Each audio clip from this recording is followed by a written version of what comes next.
The Sacramento Kings land the 13th pick in the 2024 NBA Draft. The Atlanta Hawks win the NBA Draft Lottery. And all I can say is at least we're not the Detroit Pistons. You are listening to Locked On Kings. You are Locked On Kings, your daily Sacramento Kings podcast. Part of the Locked On Podcast Network, your team every day. And now, ladies and gentlemen, it is that time for another episode of Locked On Kings. Hello and welcome into Locked On Kings, your podcast hub for Sacramento Kings coverage all offseason long. Today's episode is brought to you by LinkedIn Jobs, which helps you find the qualified candidates that you want to talk to faster. Post your job for free at linkedin.com/LockedOnNBA. That's linkedin.com/LockedOnNBA to post your job for free. Terms and conditions apply. My name is Matt George. I have the privilege of being your host here. I'm a Sacramento sports anchor and reporter for ABC 10 News. And first and foremost, happy Mother's Day to all of our mamas out there watching the Locked On Kings podcast who call yourself Sacramento Kings fans. First off, thank you so much for spending part of your Mother's Day or the day after Mother's Day or whenever you listen to the Locked On Kings podcast. I appreciate you. Thank you for being a part of that. Shout out to my own mom, Sydney George, for raising me as a Sacramento Kings fan and always encouraging me to support my dreams. And then shout out to the mother of my son, Arthur, my wife, Brittany, for doing an amazing job, not just raising a nearly 3-year-old, but also sometimes raising a nearly 30-year-old. I'm talking about myself here, plus supporting me in this crazy, wild career that I have covering the Sacramento Kings and covering sports in general. So shout out to all our moms out there. Happy Mother's Day to everybody. I hope you had yourself a fantastic Sunday. We were hoping that in addition to Mother's Day celebrations, Lady Luck would be on the side of the Kings today. Well, they would have needed the best or nearly the best that Lady Luck had to offer. The Kings had like a 93% chance to end up with the 13th pick. They had a 0.8% chance to actually win the draft lottery. Lo and behold, the percentages played out, which typically they do at the 14, 13, 12, 11 range. But 10 is where things get a little bit tricky. And 10 happened to be the magic number or the magic spot for the winner of the draft lottery, the Atlanta Hawks. We'll talk about them in just a little bit. Of course, this is a Sacramento Kings podcast, Sacramento focused. So we're going to get into in the next segment what I feel the Sacramento Kings should do with the 13th pick, the options that the Kings have with the 13th pick. And I even have a few names that if the Kings go the route of actually drafting a player on draft night at the end of June, I think it's June 27th, then maybe these are some names or some guys that the Kings should be keeping their eye on at the 13th spot that addresses a serious need with this team this offseason. So I'll get to all that later on in the show. The Kings land 13. It is as expected. They had the 13th best odds in the draft lottery. I'm not going to lie to you, though. I was a little bit spooked for a second, like that split second when if you watch the draft lottery, they pull the cards out, right? And the Warriors owned the 14th best odds of the number one overall pick, right? The Kings beat the Warriors in a tiebreaker, so Warriors had the 14th best odds. The Kings had the 13th best odds. Unless the Warriors moved up into the top 4, which is that's all that they can move up into. They either were going to get 14 or a top 4 pick. That's how the lottery works nowadays. Unless they moved up, their pick was going to go to the Portland Trailblazers as part of a past trade, which I actually have no idea what that trade is. And for a split second, when they pulled that card out and it was the Portland Trailblazers logo, I just saw a little bit of red and I saw like a line, which of course there's no red in the Kings logo, and I knew the Kings were the only team that could move back to 14. But I saw that and thought, oh my God, did the Warriors actually move up? Then we saw the Portland Trailblazers logo. It all played out as expected. And seconds later, we found out that the Kings were landing 13. I guess it kind of makes sense. Keegan Murray representing the Sacramento Kings at the draft lottery. Keegan Murray wears 13. So number 13 for 13. It's a bummer because had the Kings won the draft lottery, Keegan Murray would have been a very interesting or entertaining draft lottery interview had the Kings won it. Ultimately, we know they didn't. No luck on the Kings side this time. They end up with the 13th overall pick, which is as expected. Even if you were hoping for the best for the Sacramento Kings today, hoping for Lady Luck to be on their side and you're disappointed with 13, it could be so much worse, right? It could be what happened to the Detroit Pistons. The Detroit Pistons, with the worst record in the league by 1 win, or 1 loss, I suppose. 14 wins for Detroit. Now, the top 2 teams, which were Detroit and Washington, I believe, or maybe it was Charlotte. I genuinely don't remember. Both teams had equal odds, a 14% chance of winning the draft lottery. But the worst that the Detroit Pistons could finish was 5th. Guess where they finished? In 5th. Now, I'm not here to drag any Detroit Pistons fans. I don't know why Detroit Pistons fans would be listening to the Locked On Kings podcast right now. Maybe the Kings are your West Coast team, in which case I'm not trying to push you away by making fun of your franchise at all. Shout out Koo Cahill, who's the great host of the Locked On Pistons podcast. I know he's going through it right now, but Koo kind of said it best too. The Pistons are an organization that recently has not really operated with a desire to win. I mean, they have Cade Cunningham there, who's absolutely fantastic. They gave a boatload of money to Monty Williams, and he's just collecting that money by sitting on the bench and not really doing anything to help this organization at this point in time. This organization has, they have talent. Apparently, they also have guys that are not just turning down the job of the general manager or president of basketball operations of the Detroit Pistons. Apparently, they're refusing to even interview. They're that disinterested, they're not even going to have a conversation about it. That's kind of the state of the Detroit Pistons right now. And whether you believe in the basketball gods or not, sometimes tanking has been rewarded. I'm not saying the Detroit Pistons have been and are actively tanking, but they're certainly not operating with the desire to win first and foremost. And unfortunately for them, they got the worst case scenario. Now, this is also something that the Sacramento Kings have been through. If you remember, the Kings had the worst record in the league. It was still better than 14 wins. Maybe it was like 17 wins or something like that. The Kings had the best odds of the draft. I think it was the 2007 or 2008 draft, something around there. I honestly don't remember. And that was the Blake Griffin draft, where Blake Griffin was the consensus number 1 overall pick.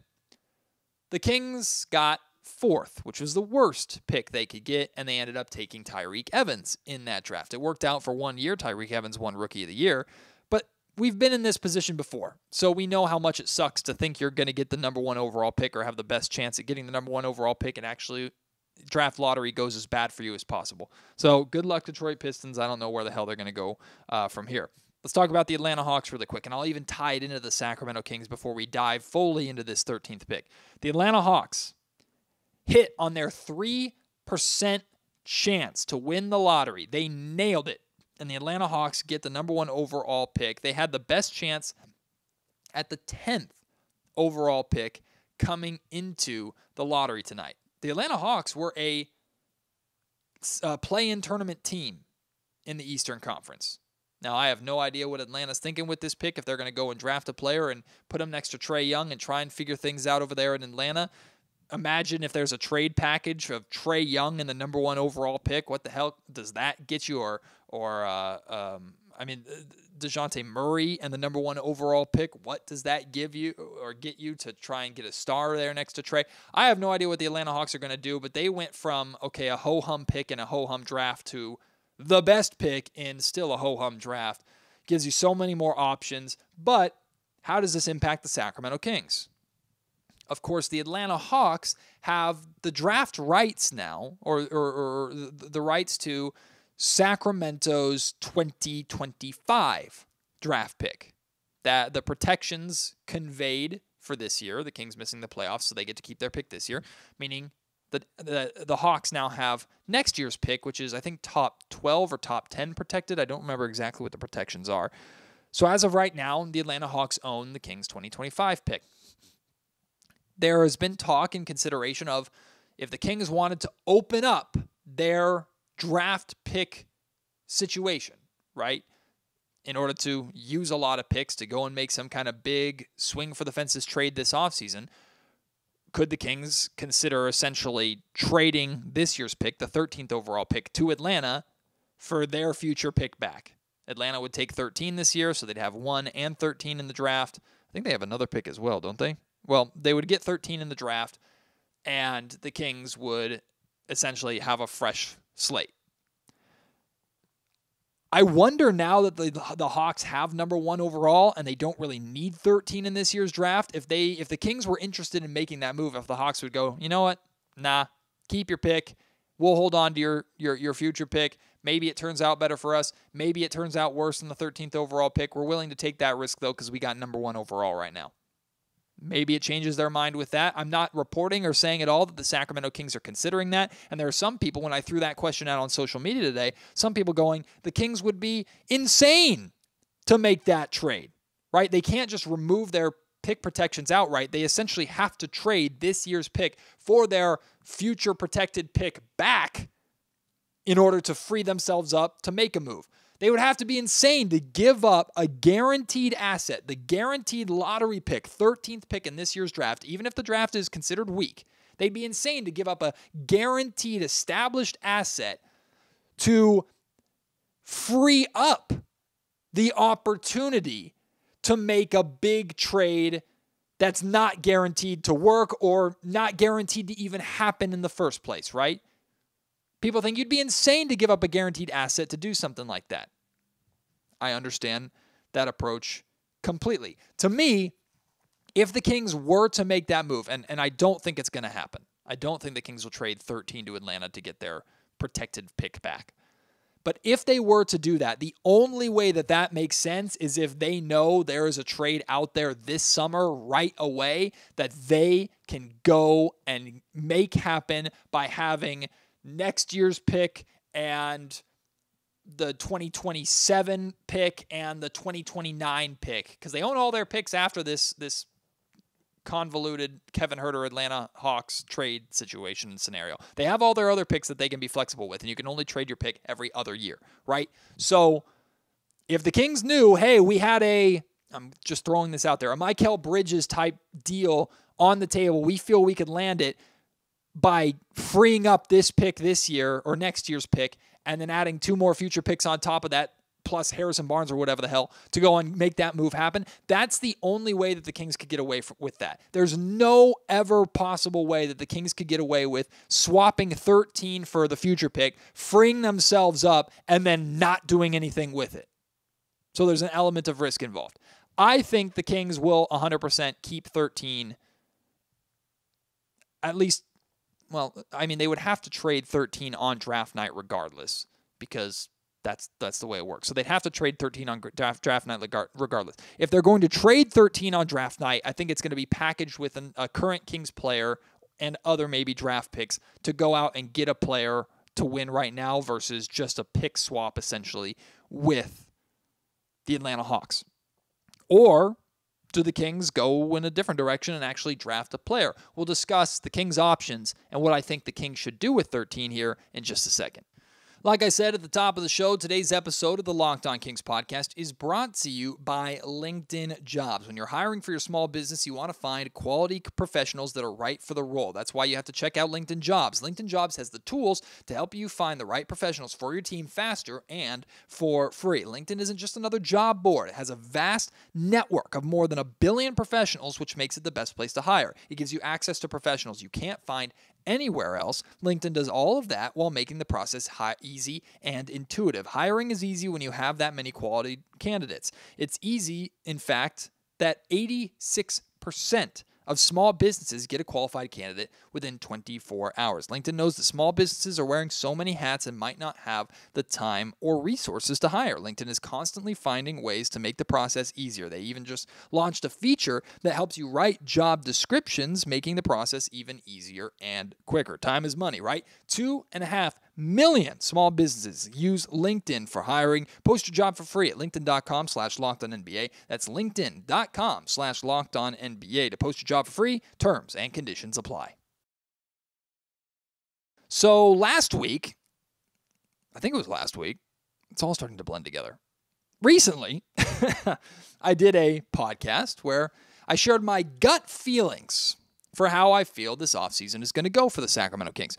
One of my gut feelings before we knew what this pick was going to be, but we were all pretty confident that it was going to be the 13th pick like it ended up being. My gut feeling was that the Sacramento Kings would be moving this pick. Now, honestly, if the Kings had moved up in the draft and moved into the top 4, I would almost guaranteed you that the Kings would have moved on from the pick. Gut feeling still right now with the draft lottery being done, I think this pick will be on the move on draft night. Why do I feel that way? Because I think that is what the Sacramento Kings ultimately prefer to do with it. Now, of course, it takes two to tango, right? You're not guaranteed to get a good offer or a worthy offer for 13.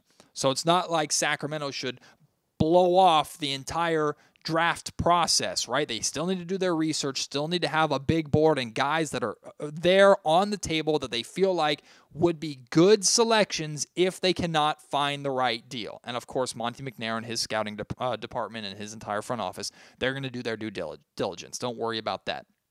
But without having conversations with Monty about it or anybody within the organization, just gut feeling based off of the comments of Monte McNair saying this team is built to win right now, where I think the Kings have to go, what Mike Brown is looking for, and ultimately the position that Sacramento is in, I don't think a rookie is in the highest level of interest for this team right now. I don't think this Kings team needs a rookie. Unless, of course, they feel that that rookie is such a immediate impact player that it makes sense for them to go that route. They've done it before. They drafted Keegan Murray. Keegan Murray was a starter very quickly his rookie year. Keegan Murray has been a part of one playoff team his rookie year and a postseason team with the play-in tournament his sophomore season. But there's a very big difference between Keegan Murray and whoever the Kings draft at 13. Is that the Kings are drafting at 13. Not 4. And Keegan's draft was considered a very strong one, Keegan obviously being a part of it. To expect a rookie at 13 to come in and make the win-now impact that I think Sacramento needs from this roster top to bottom in order to truly compete in a brutally difficult Western Conference, I think you're barking up the wrong tree. I think you're putting too many eggs in a unsteady basket. I also don't know how fair that is for a rookie.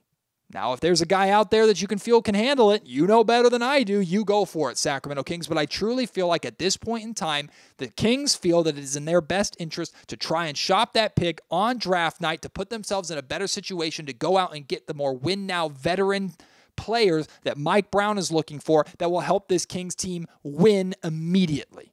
That's what I feel the Kings are looking for. So I don't know if it would be a big swing move, like you include 13 and multiple future first picks and Harrison Barnes to make a blockbuster move on draft night. Those typically don't happen as much as we want them to. Blockbuster trades on draft night, typically pretty few and far between. Maybe it's more of a minor move. You trade 13 to a team who likes a player in that position. You manage to go out and get a versatile role player that you think can come in, someone who maybe doesn't have the biggest name in the world but addresses your lack of depth at the wing position, a 3-and-D type player, someone who you know can play as part of your bench rotation. Maybe that's the scenario. I don't know. If the Kings don't feel that the right trade is out there, then they'll make a selection, and I have no problem with them making a selection. But I truly feel like, I truly believe that where the Kings are at right now, it is in their best interest to move that pick to try and find more of a win-now talent, more of an established talent. And I think that's what the Sacramento Kings are ultimately going to be looking for. But as we know with Monte McNair, he likes to keep his options open. This is a question I'm going to ask Monty. If I get the chance to talk to him before draft night, great. More than likely, I won't be able to talk to Monty in any kind of interview scenario or professional scenario until after draft night in his post-draft lottery. Or post-draft press conference, excuse me.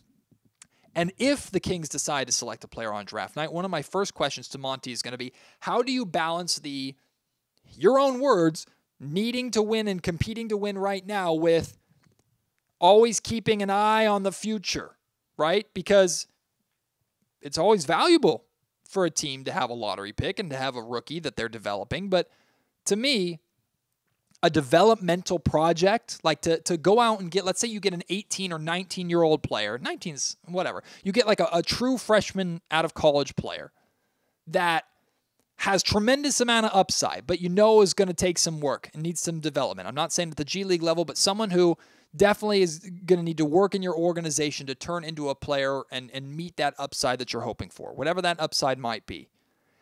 while I understand if that's the best option available, that's might be the route to go or the correct route to go at that given time.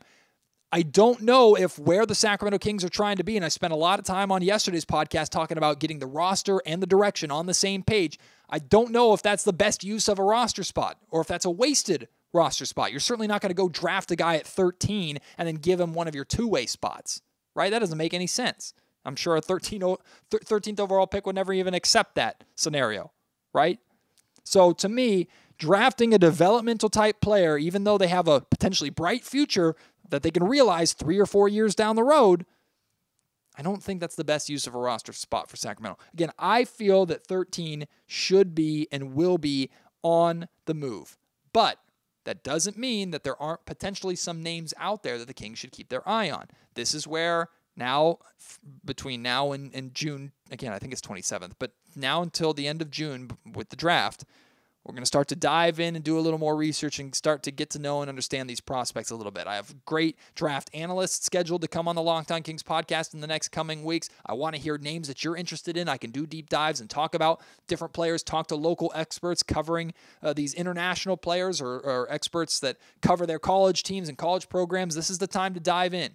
I have, without doing very much research at all other than some basic film and reading some things, I have 3 names that I think probably fit a plan B draft night selection if the Kings can't find a trade that they like. I'll share with you those 3 names here in just a second. Today's episode of the Locked On Kings podcast is also brought to you by eBay Motors. Passion, drive, and patience. The formula for winning championships is also what keeps your ride or die alive. eBay Motors has everything that you need to maintain your vehicle and level it up to peak performance. Superchargers, roof racks, exhaust kits, LED headlights, and more. Whether you're into speed, power, or style, eBay Motors has got you covered. With over 122 million parts for your number one ride or die, you'll always find exactly what you're looking for. And with eBay Guaranteed Fit, your part is guaranteed to fit your ride every time, or you get your money back. Because with eBay Motors, you're burning rubber, not burning cash. With all the parts you need at the prices that you want, it's easy to make your car the MVP and bring home some huge wins. Keep your ride or die alive at ebaymotors.com. Eligible items only. Exclusions apply. eBay Guaranteed Fit is only available to U.S. customers. So if the Kings decide to take a player on draft night, select a rookie, what should they be looking for? We already talked about immediate impact, so maybe a rookie that's more on the older side. Now, as we've seen over the years, Monte McNair kind of has a type with draft, and it's guys with multiple years of college experience, right? He likes older rookies, and it makes sense that if the Kings go that route again, you're probably more likely to find a more immediate impact player if you're looking for a sophomore or junior in college type player that can come in and have a more NBA ready body, maybe a higher basketball IQ, just be more ready to make an immediate impact and be more true to their NBA form, or at least closer to it than an 18 or 19-year-old prospect. That being said, I don't know how many prospects in the draft kind of fit that mold at the position of need for the Kings, which of course is a wing. You need a wing. You need athleticism. You need length. You need someone who's defensive minded, someone who can also space the floor on offense so he doesn't muddy things up. If you go away from that wing and athletic and defense, maybe you look for another facilitator. Maybe you look for a playmaker. I've heard some people mention, I think Sam Vecini from The Athletic in his mock drafts already talked about the Kings looking in the direction of maybe trying to find a Malik Monk replacement with the 13th overall pick. I'm not saying it's impossible, but I'll just say this. If the Sacramento Kings, their plan is to replace Malik Monk, assuming they lose him, they're never going to choose someone else over Malik Monk. I don't think that scenario exists. If they lose Malik Monk in their plan, or they think the best way to replace Malik or make up for Malik's absence is by getting a rookie with the 13th pick, Sacramento's in trouble. Just going to tell you that right now. Sacramento's in trouble. But you already know how I feel. You know I feel like if the Kings lose Malik Monk, period, they are in trouble. So names. What potential names out there, Matt, have you got your eye on? Again, I will preface this by saying I have only scratched the surface of draft coverage and draft analysis. I am not a draft expert. I am not someone that you should be hearing my takes beyond personal preferences and going, oh my God, take that word as law. I was 100% correct about Keegan Murray. I had a great feeling about Keegan Murray from the very beginning. From the second that the Kings landed the 4th overall pick, I said I wanted the Kings to go out and get Keegan Murray. I stand by that. I've been 100% right on that draft selection. But let me tell you, that's not because I am a draft expert. It's because I liked the player. I saw the upside. I believed he could be a good fit with the Sacramento Kings, and I've been proven right. I bring that up again to tell you that do not use that as a basis for, well, Matt got the Keegan Murray pick right, so Matt for sure knows what he's talking about with the draft. If I bring up any of these names and you really like them, that's awesome. I'm glad we agree. Don't go to your friends and say, Matt George liked that pick just as much as I did, so I know I'm on the right track. Maybe we are, but there's other important scouts and other important people to look at when it comes. Like, look, I had a draft take where I wouldn't take Anthony Edwards. How stupid do I look right now? Anthony Edwards has been the best player in the NBA playoffs without a doubt, even though the Wolves are now down. They dropped 2 straight home games. They're now 2-2 in their series with the Denver Nuggets. But Anthony Edwards is absolutely phenomenal. I think he's the face of the NBA at this point, or he's going to be the face of the NBA. So dead wrong about that. And look, people get stuff around the draft wrong all the time. It kind of comes with the territory. So I say all that to say these are 3 names that have caught my eye because of some of the basic information and some of the basic film that I've watched on them. And mainly we're looking at guys that fit that primary position of need. I know drafting for need is not always the way to go. You draft for best player available. But for me, need is everything for the Kings where they're at right now. And their their need is obviously for a wing, someone with athleticism, a two-way player, someone who can make a high defensive impact and fit where the Sacramento Kings are trying to go. So I got 3 names. The first one, I see on most mock drafts this guy going in the top 10, maybe leaking into 10 or 11. That's the highest I've seen him, or the farthest I've seen him drop. Ron Holland, 6'8" wing out of the G League Ignite. Now, first and foremost, he'll be 19 as a rookie. So he doesn't exactly fit that older prospect build or mold that I was saying Monty McNair might be more interested in.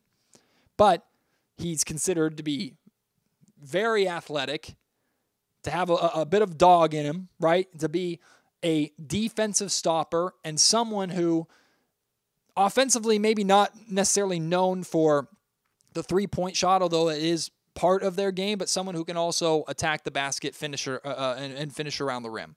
Ron Holland is one of the first names that jumps to mind for me, and I know I'm not alone in that. The other name, Cody Williams, 6'8" forward out of Colorado, another true freshman, the brother of Jalen Williams, who of course exploded this year into a really, really high-level defender. If the Kings could get a Jalen Williams-type defender in Sacramento, it's exactly what they're looking for. Now, your brother isn't always guaranteed to live up to you, right? So I'm not saying Cody Williams is guaranteed to turn into Jalen Williams simply because they're related. But he's got the same intangibles, and if they're a similar type of player, the Kings could certainly use that. He is more known for his offense and finishing and athleticism, attacking the basket and finishing around the rim, but he does have solid defensive tools that many feel that he can develop into a really, really good and lengthy defender. He will be nearly 20 at the start of the season.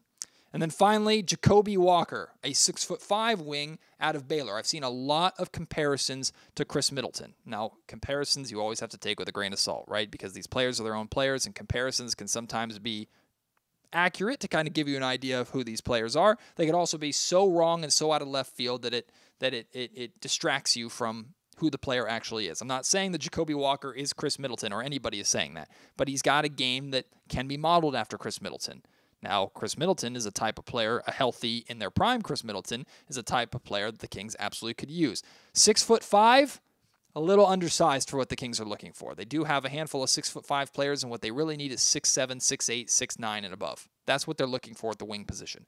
That being said, he's known for having an incredible motor on both ends of the floor, a great work ethic, and he does have that ability or desire, again, as a freshman in college, that ability or desire to do the dirty things on the defensive end that I think would win over a coach like Mike Brown. Again, these are all surface-level names, but that's what I got. Ron Holland, Cody Williams, and Jacoby Walker. Those are 3 names that very early on I'm looking for that the Kings might consider taking with the 13th pick if, of course, they don't trade the pick on draft night. If you have thoughts on those 3 names, any other names that you want to throw out, any predictions for what the Kings do with 13, or trades that you would try and make with 13, now is the time to send them to me. Let the chaos begin. We got a month, baby, a little over a month until the NBA draft. Let's speculate. Let's do some research. Let's dive into these prospects. Let's get our thoughts out there. Let's put together our big boards and ultimately see what the Sacramento Kings do. The entire build up to the draft, Locked On Kings has got you covered, right? We'll dive into these prospects. I'll get you the experts to talk to so you don't just have to listen to my uneducated or sometimes clueless opinion. Although there are things that I do believe I can spot in prospects. So we'll talk about it all. We'll break it all down. I hope you will join me for all of it. Until the next episode of Locked On Kings when we start to dive into this draft process. And we'll also talk about trade scenarios as well. Until next time, my name is Matt George. You've been listening to the Locked On Kings podcast, part of the Locked On Podcast Network.